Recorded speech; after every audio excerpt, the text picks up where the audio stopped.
Doing the pose is fine. There's nothing wrong with the pose at all, but from a biomechanical perspective, what do you see in the shoulders? Are they in the sockets or not? No. Basically, they're not quite in the sockets like we were working on, so come down into. That's why you don't really like the pose very much. She's just doing the pose. She's not thinking in that way yet, but now we're going to show you how you start to think that way. So the shoulders should be back. Not quite. Let me just start from your hands, okay? So your hands are like your feet. You know how you're spreading the toes? And the wrist creases face parallel to the edge of the mat. That's how we simplify it. Then you squeeze your arms together. Like this is shins in, remember from this morning? Hug to the midline, right? Then you lengthen side body, which is the new thing we just learned. This is lengthen side body. And you take the rib cage and the arms forward more. Different, yes? Yep. Feels kind of congested right here. But we have to now soften your heart. So right between your shoulder blades, let this part of your spine up here go down with an exhale.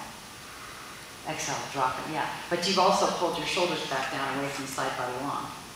She says, darn it, okay. Side body long, and then soften your heart. Let this part go down. So look at me for a second. Side body long, and then melt the heart. Just let it go in there. Let your heart just soften. Yes. Yeah. Yeah. I don't know if you can tell this. Well, we put the ball of the humerus into the ball and socket joint, do you feel? Yeah. It got seated in there. Right. Does that make sense to your mind? But that's how it's supposed to work. Yeah, that's how the arm will work. When my butt goes. All these rotator cuff muscles are happy now. Yep. So you just stay, don't change this. That's the hard part. Please. Okay, now Linda, lift your knees up. Keep moving side body long. Keep softening your heart. Let that exhale. Good. But don't move these away. They're supposed to go forward. And take your thighs back. Yes. Yes. Yes. Yes. And let your head go down now. Just let the head go down. How does your shoulders look now? Good line. They feel much better. It's a lot different, and it feels better. Thighs back, right at the top of the thighs. Now tailbone down. Scoop your tail. Yes. That helps. Let your head just hang down. Let go. Let it hang. Let it completely hang. It's good for your head. It helps this part soften. Look at the shoulders in the sockets. So you have to get used to seeing this as a good line for down dog, and she has to keep stretching. Keep stretching, you're doing wonderful. Tailbone goes down, and pull your thighs back. Keep moving your shoulders up.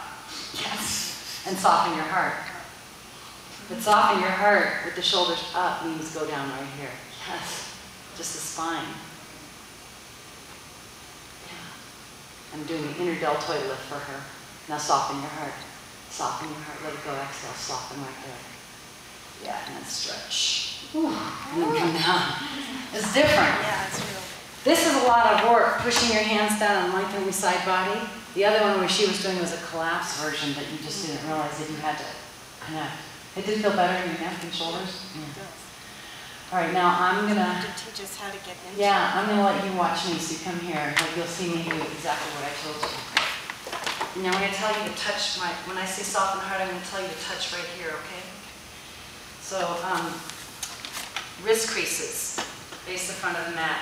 Grab on with your hands as you press your finger pads down like gecko hands. Then watch side body long. Now touch my upper back and like this. See how it melts? It just kind of softens with surrender. But look how much the arms lift. You guys can see my arms, can't you? Yep. Yeah. They lift so much they don't go down. That's not soften the heart. That's what I thought. Yes, this is not soften the heart. That's collapse the arm bones. This, look what a difference. This is what I had to learn. And then soften the heart is where your hand is. And then stretch. Really different upper body work. This is collapse. And this is lift. Now feel right here on your arm. See how strong that is? Now see if I relax, it's not so strong. And then here, so it's tricep toning too. Look at the hands and the fingers. Gripping the floor, pushing to try to lift, and then soften and stretch. Interesting. Much different shoulder bone action. Yeah, but I'll show you what people are taught. Look at this move, look. Exactly. How many of you have been taught that? The thing that we disagree with that is, I don't think the ball and the socket joint was connected when I did that. I think it got pushed out a little bit. But people are taught that because they're taught to broaden. They're taught not to squeeze, they're taught to broaden. You can understand all this, right? And I'm trying to do it right, the broadening. But what makes more sense to me is side body long, soften the heart, and broaden, but not broaden to this point. Got it. I hope that's clear. Yeah.